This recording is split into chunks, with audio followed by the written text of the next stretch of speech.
Canada.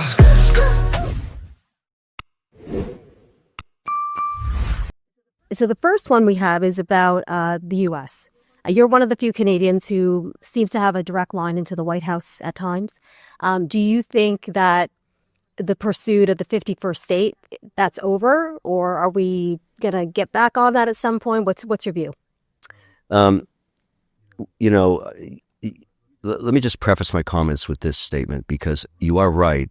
I work on both sides of the border. I'm proud of my Canadian passport, my Irish passport, my Emirati, residency card. All these things matter to me. These are countries I do business in, and I do a lot of business in the U.S.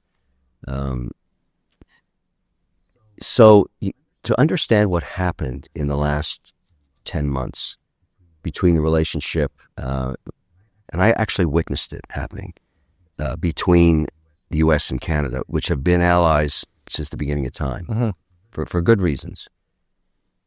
You have to understand the nature of Donald Trump and what happened with two people in Canada. Justin Trudeau, who I call the Idiot King, and Freeland. When they came down before the inauguration to Mar-a-Lago, I was there. I didn't realize how toxic that relationship is, and I thought it was mostly Trudeau. I was wrong. It was Freeland. Trump hates her. And why? Why? Because if you recall, in his first mandate,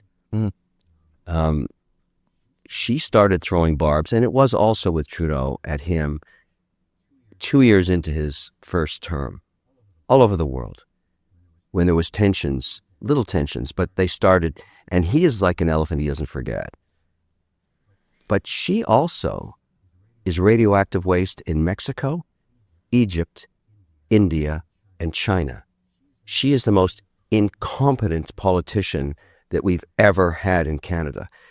She had no executional skills, didn't understand policy whatsoever. And remember, she had pretty broad mandates. She had deputy prime minister. She was finance minister. The reason we lost billions in investment was when she proposed a capital gains tax, which was absurd in the G7, because she had no idea what she was doing. But when Carney went down to the White House for the first meeting, Trump specifically fingered her out and said, "Don't bring her back here." And she was still in cabinet. Now, luckily, he whacked her, and that's so important for Canadians to understand, that that's the right signal to send to Mexico, to India, to Egypt, to everywhere.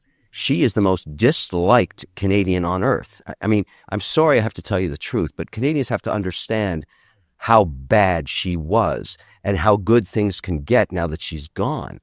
But Trudeau was just as bad. And you don't have to question this from, my perspective or not. Look at the numbers. Look what happened to the Canadian economy. Look at debt per capita. Look at GDP growth. Look at foreign investment. Even our own pension plans don't invest in our country because of the policy that Freeland and Trudeau brought together. If he was the idiot king, she was the idiot queen. C-69 devastated our ability to draw foreign capital to invest in our economy, destroyed us. And so we're in a new day. I didn't vote for Carney, but I want him to win.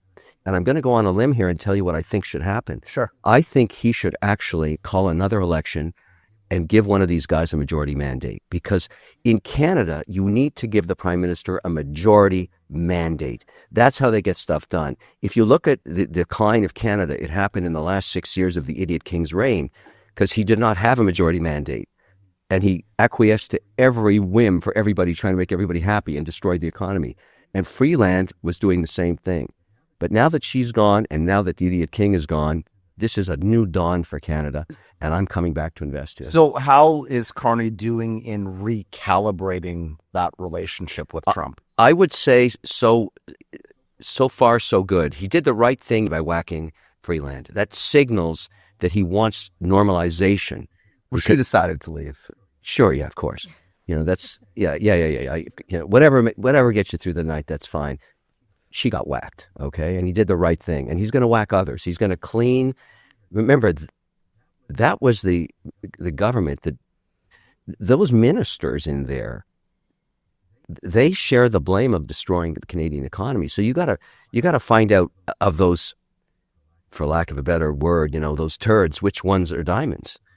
Right. And so, he'll pick the diamonds. He'll bring new people in. I think he's got the, I'm a conservative, but I want him to win, and I want Canada to win. So I would advise him, look, let's go right now with another election. Let's get you a majority mandate and let you do your thing, because here are the stats.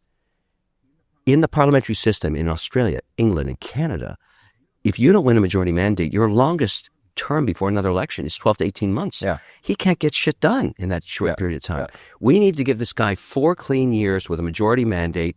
Go get it done. And if he fails, it's on him.